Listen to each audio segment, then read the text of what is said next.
Okay guys, Assalamualaikum dan selamat sejahtera. So untuk video kali ni guys, saya nak ajar korang macam mana korang nak follow signal ataupun macam mana korang bila dah buat entry buy ataupun sell, korang nak set SL, TP dan juga break even. Okay, so untuk video kali ni, yang pertama saya dah ada entry buy tadi. Dekat mana saya buy, kita buka kepada channel. Tadi saya ada bagi gold buy now. Okay, zone 2015, 2013, layer yang atas kita dah hold. So sekarang ni saya nak ajar korang macam mana nak set SL dan juga TP.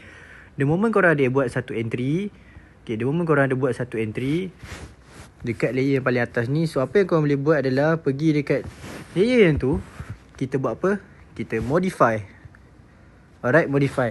Nampak tak dekat atas sebelah kiri ni, dekat sini dah ada SL dan juga TP. Saya tunjuk kat korang Nama panjang untuk SL adalah stop loss. Okay, ini adalah SL. Yang bawah ni adalah TP. So kita boleh set dekat sini dan juga dekat sini, dan kita just tekan je modify sekejap lagi. So macam mana nak buat? Simple sahaja. Kita set SL kita. Kita set SL kita. Kalau based on signal tadi, cuba kita tengok balik. Kalau based on signal tadi, SL di 2011. Alright. So kita pun buat 2011. TP dekat 2018. So kita modify. Alright. So ini adalah kita punya entry price sekarang ni. Korang boleh tengok menghampiri TP kita. Dah running lebih kurang hampir 40 pip sebenarnya. Okay, dah 40 pip dah sebenarnya running tadi. Dah 40 pip dah running tadi. So bila price dah running lebih daripada 30 pip, apa yang boleh kita buat adalah kita ubah kita punya SL menjadi BE. Ramai orang tak tahu break even tu apa. So sini Has nak tunjuk kat korang. Break even ataupun nama manja dia adalah BE. Selalunya kita akan sebut BE je, short form. Yang pertama sekali adalah kita ubah, okay, kita ubah SL menjadi profit. Sepatutnya SL kita ni adalah tempat untuk kita cut, ataupun bila dia trigger je SL, kita kena cut loss, ataupun dia automatic cut loss.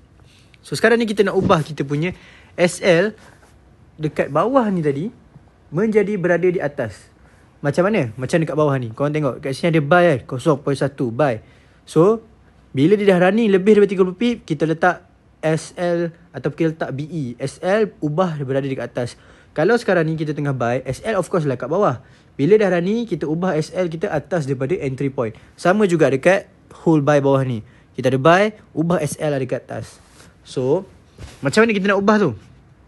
Pergi balik dekat entry tadi. Okay, kat sini. Pergi balik modify. So kita target, kita nak letak SL dekat mana, ataupun kita nak letak BE kat mana. Contoh dalam kes ni, saya nak letak dekat 2013.6. Dia tak boleh terlalu dekat sangat, dia tak boleh terlalu jauh sangat. Okay, so kita ambil yang sedang-sedang saja. 2014 pun okey sebenarnya, 2014.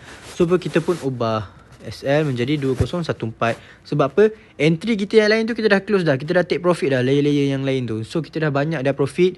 Yang bawah ni kita rasa nak tamak, nak hold lagi sampai ke TP. Sebab TP kita pun kalau hit ni 60 ke 70 pip.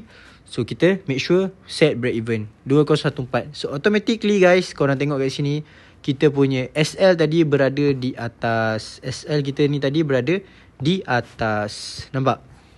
Tadi dia dekat bawah kan? Tadi dia dekat bawah. Okay, tadi dia ada dekat bawah. Bila kita dah set balik, dia ada dekat atas. So maksudnya in case kalau kata price tiba-tiba dia nak bertukar arah, dia nak turun balik, kena kita punya BE, kita dah tak kisah sangat. Sebab apa? Walaupun kita close dalam keadaan sikit, tapi still lagi in profit. Alright, so itulah pentingnya break even. Kadang-kadang kita ada kerja, kita nak buat, kita tak sempat nak monitor price, tapi dah fly dah price ni, kita dah buy, dah fly. So BE adalah jawapan dia. Jangan pernah rasa malas nak buat BE guys. Penting BE tu. Set BE. Kalau korang nak hold, nak rasa tamak, set BE. Okay, supaya apa? Account kita terjaga dan tak loss. Alright, so tu je guys untuk video kali ni. Cara nak buy dan sell saya akan ajar nanti. Set break even kita dah belajar. Cara nak set TP dan SL kita dah belajar. Alhamdulillah. Assalamualaikum guys. Kita jumpa di next video.